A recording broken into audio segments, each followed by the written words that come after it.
Yes, as always. Dive straight in. Fitness-wise, how are we looking in terms of the guys who were available Saturday for tomorrow? It's the same, but without Marcondes. He's been really feeling some hip pain throughout the last couple of weeks, and I think we need to do something about it now, where I think it's the right timing to do it now with more players available. So he's been pushing himself probably to the limit and probably also a little bit more. And it was feeling pain after the game against Derby the other day. So I think this is the right time. Whether it's going to be a week or two, we hope it's not more than that. But I think that's what we're looking at with him. And in terms of medically, what that looks like, is that just rest, or do you need to? Probably rest. Probably also some kind of an injection. Could be done this week if we feel it's important. But now we just need to rest him and see how it goes and how it develops. And if he feels better, then probably we will not do it. But if there's if it doesn't get any better, then probably we'll have to do it. We wanted to get an update on some of the ones who aren't available at the minute, but Gabe Forsyth, he said he had to pause the comeback, more sort of pain in the knee area, more scans. Where are we with him? We still try to do his rehab and do everything without surgery, because we don't think, and also the experts that he's been seeing, that they say the same. There's no need for it, but of course we have to listen to the player when he says that he keeps on feeling pain. So we tried another way of going with some injections, one every week for 3 weeks, and I think he's having his second one in this week, and then see if it becomes better, which we hope it will, because that's probably one of the last steps before we need to look at if we have to do something a little bit more drastically. Forsen, where are we with Forsen in the knee situation? Yeah, unfortunately, it's not really getting better. And it is a big thing, and it keeps on coming more blood into that areas, even though we drain it. So it's not really better. So I think, we're still looking at a couple of weeks, if not more, because he's not even in training. He's not even running. So it's a tricky one, but also one that surprised us a little. And clearly, if in this 2-week period that doesn't improve, then that's another situation medically you have to look at. Yeah, I think we have to, but hopefully again in a couple of weeks' time, it hopefully looks better. And the only one really, where's Liam Gibbs now? Is he still sort of the light training, running stage? Yeah, light training, light running, and we have to be very careful with him, because it's now happened 3 times within. What was it? It was last season as well, and then 2 this season. So it's too many times, so we have to be very careful with him. So light running and still on his own. Just clarify, Borja Sainz available for tomorrow. 6 games served. Yeah, yes, and he's looking forward to it, I can promise you. I bet he is, yeah. On a serious note, I mean, how do you and your coaches, have you spoken about, what's the best way to integrate him again? I'm thinking there's a physical fitness dimension to that, because he's been out for quite a long period of time. Yeah, first of all, we were told him not to spit anymore, so that's first step, and now we have to see what the next step is, of course, to integrate him. He's been training well, and he's been with the group for all those weeks, and he's been really, really good and professional, and also doing a little bit of extra. It's always different stepping into a game, because you can never really replicate that in a training week. It's not the same with the adrenaline and everything going on in the game. So I think he's available for the group tomorrow. It's too much to expect that he can play a full game, and he can come on for the bench, or he can start, and we have to wait and see tomorrow. I mean, you obviously, a little bit tongue-in-cheek there, but the club, you have been very strong on that incident. He has been punished. You said it wasn't acceptable. I mean, does it feel like he owes you or his teammates or the fans something from here?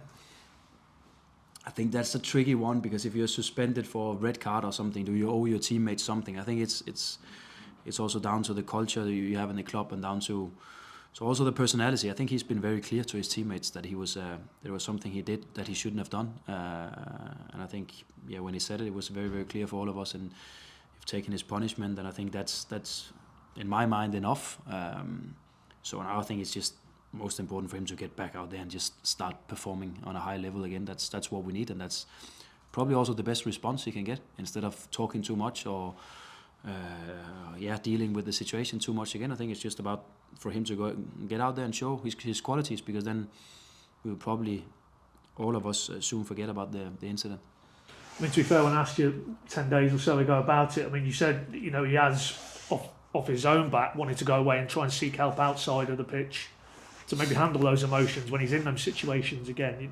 That shows a maturity which he needs to now build on, isn't it? Yeah, and to be honest, he's been very, very clear also before that incident happened that he was struggling a little bit because it was new for him to just to realize and face in games that the approach from the opposition changed a lot when he was out on the left side for us. Sometimes we even saw that they changed the right back.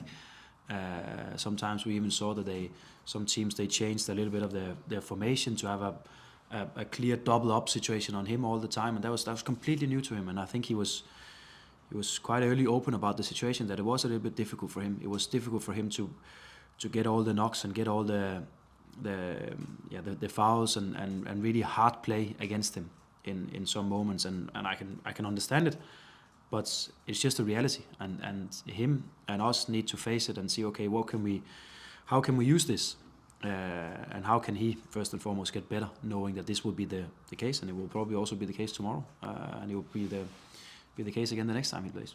Yeah, and that's the key part, the disciplinary elements of this. I mean, he had such an unbelievable start to the season. I mean, he's still the top scorer in the Championship. And I think he scored since the end of November. Yeah. Just underlines how good he was. Yeah. As you say, there was that period then when teams showed him a newfound respect. You could argue maybe on occasion it's tipped the other side in terms of how they tried to stop him in the games.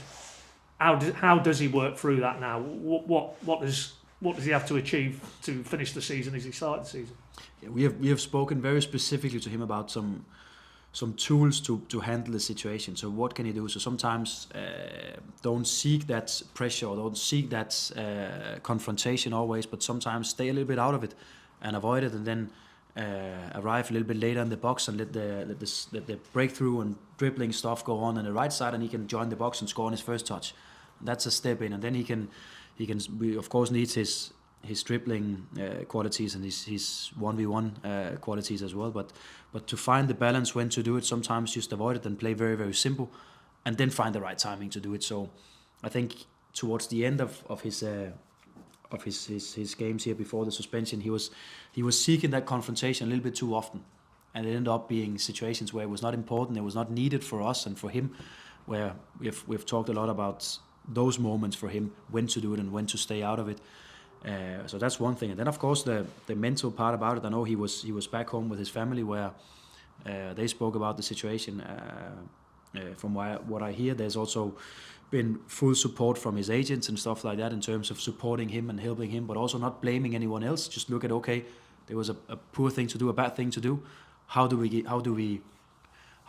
get on with it in a good way, but learning from it as well, so it will not happen in the future. But it is a completely new world for him, where he's a top goal scorer in the league. Probably every time we play, most of the teams will look at the lineup and see that he's in, and they will do something different about that. And we just have to support him in more or less every aspect of the game, because he needs that support. But he's, from what I've seen, the last 4 or 5 weeks, he's been in a good place, and he's taking in information, and he's really trying to deal with the situation. You said after the game for Saturday you probably would look to refresh the squad or the lineup, and we saw how tough it was for you to even probably get to 20 names on Saturday. Now no Marcondes, but Sainz comes back in. Yeah. Is that still a nice situation to be in compared to what you had to deal with points? It is. There's competition, and there's some disappointed faces after the team selection, and that's like I also said, it's not nice, but that's how it is, and as a coach you prefer that instead of the opposite. So that's a part of it, and I think we still have, just on top of my head, we probably still have 2-3 players where we still have to be a little bit careful, knowing that it's a 3-game week. We have another one on Saturday, so how do we manage the minutes in the best possible way for those players? So it's nice to have them back, but we still have to be a little bit careful in our team selection. And would Sargent come into that category? Yeah, Sargent is one of them. Obviously, Nunez is one of them. Anis is one of them. So there is some players. I have a small handful of players out there where we still have to be careful, and we still have to probably not let them go for 90 minutes, because then the risk is too big. So that's not what we're gonna do. So we make a plan for Tuesday, which a little bit of that plan will also contain some of our thoughts for the game on Saturday. So we make sure that we get the balance right. And on that balance with Sargent, I mean, how difficult is it? Because he continues to underline just how crucial he is to your side. Difficult. Yeah, it's difficult because I want them obviously to play 90 minutes every single game and every single week. But we also know from this season, but also from previous seasons, that he probably struggles when we go into 3-game weeks, and we have to be careful. So I know it's not an easy call, but we plan it, and we probably plan something tomorrow, but also Saturday with him. I'm happy he just scored his second goal against Swansea before we took him off in that game, because that was, like I said, after that one, that was planned, and we have to do it because the last thing we need is another injury for him. So we do everything we can. Of course, we know that there's still 5-10% risk with all players where they can be in the best shape of their life but still pick up an injury. You never know. That's a part of it where that's just how it is for every club and every team. But everything we can do to prepare and everything we can plan, we try to do. I think I'm right saying Callum Doyle 1 game away maybe from a 2-game ban. Yeah. I think he's got 9 yellows, Yeah. and there's 5 or 6 games still to navigate before that cut-off point. Yeah. Is that something you talk to him about? Do you ask him to do anything different to his natural game? And then how difficult is that for a centre-back in the Championship? Because there is that physical aspect to the game. Yeah, he should not stay out of situations where he needs to be aggressive or he needs to be intense. He should not think too much about it. If he gets his 10th booking in the season, that's how it is. Of course, I will not be too happy about if it's because of time wasting or kicking the ball away or doing something, complaining too much to the ref or bookings like that. That he should avoid. But if it's game related and if you have to do it, then you have to do it. And we not debate that. And then we have other good centre backs in the group that are more than ready to step in. Just one on sort of Derby, and then we'll get into Preston. I mean, you said the penalty was one thing, that incident, but what disappointed and frustrated you was that first half, that he wasn't able to progress the ball, create the opportunities you like. You know, for the uninitiated, which is me basically, what are the elements that, you know, have to be different when you want to impose your type of football on a team and maybe settle mid to low block, no interest in pressing in your half, just looking for transition moments and set plays? Yeah. And I think we got the balance right in that game, especially the first half, and where even though you face a low block, you have to thread them in behind still, and you have to run at them. You have to, especially the players on the last line, they have to consistently go and go and go. Even though they don't get the ball for 10 times in a row, they have to do it for the 11th and the 12th and 13th time. That's how it is to play against a low block, and we highlighted that the morning after the game, and also highlighted up to the game that we play tomorrow evening, because it can, in some areas of the game, be a little bit of the same. And we have to do better. And I think it was us being too slow. I don't think our passing game was quick enough. I don't think our quality was good enough, and I don't think our decision making was good enough. I think we had the opportunities to go in behind them, to create some 1v1 situations on the side, but we didn't really do it. It was too much the safe choice in too many situations, where it's okay when we are on the final third of the pitch that we play with a little bit of risk, that we bring in some crosses, and we just create a little bit more chaos in the box, where obviously the opposition need to be a little bit more careful in their defensive game. And I don't think we entered the box enough, especially in first half. So that's been a key message and something that we've worked on. Is that also because, as you explained then, second half you got Ante a bit closer to Sargent? Is that something you can do structurally as well as a coach? Yeah. I believe that everything that goes on in the football game, you can solve it with structure or decisions from outside. So I think, you know me, Paddy. It's never me or us from the outside blaming the players that they don't do well enough. We look at ourselves and say, okay, what should we have done to support them even better? Because why can't they find the good solutions? That's probably down to our decisions in terms of a structure and the players on the pitch and stuff like that. So we've been through everything, and we've been watching that game, and we've been watching other games where we have played against low blocks, especially at home, and we've also been looking at inspiration from other clubs and how they do in terms of breaking down a low block defensively, because I think we can expect it. We can expect it more and more often. It will be a game picture a little bit like the Derby game, especially the second half, where we play a lot on the final third, a lot on their half, and then to come up with the solutions. A couple on Preston if I can. I mean, talking of chaos, you certainly don't want to be 2 down again after 12 minutes like you were in that reverse fixture. On a serious note, what do you take from that game, taken into this game, that you need to be better at, do you feel?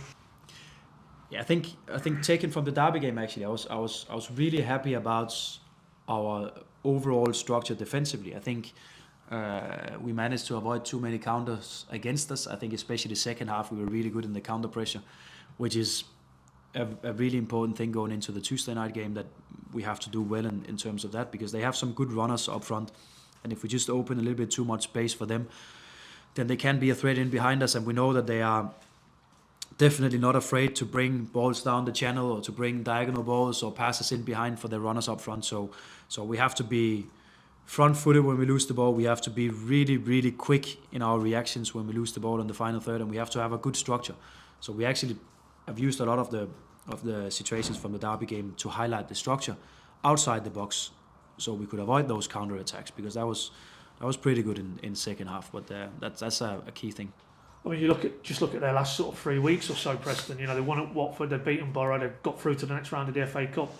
I think, with the greatest respect, they're not a team you maybe look at from the outside and think, you talk about them in promotion terms, but they certainly at Championship level can make life tough for any team. They're a difficult team to play against, and that's just how it is. And they're honestly not the only one in the Championship that are difficult to play against, and that's credit to them, because they have different kind of players. They have players that can dribble, they can do passes. They have good runners on the last line, and they can create moments out of not too much. It's just sometimes it's a diagonal pass and then something happens, or sometimes it's an early cross and then something happens. So we have to be respectful of that, and we have to be, again, like I highlighted before Derby, we have to be very, very disciplined in also our tracking back, in our defending the box when it comes down to those moments.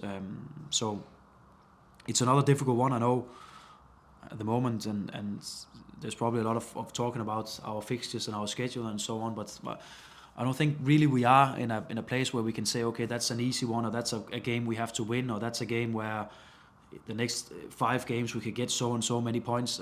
I think we just have to be very, very specific on the next game for us and focus 100% on that, and see, okay, we have to do everything to get a good result here, because we saw on Saturday that it can be difficult no matter what. Thanks, Johannes. Good luck. Thank you. Thanks, Paddy.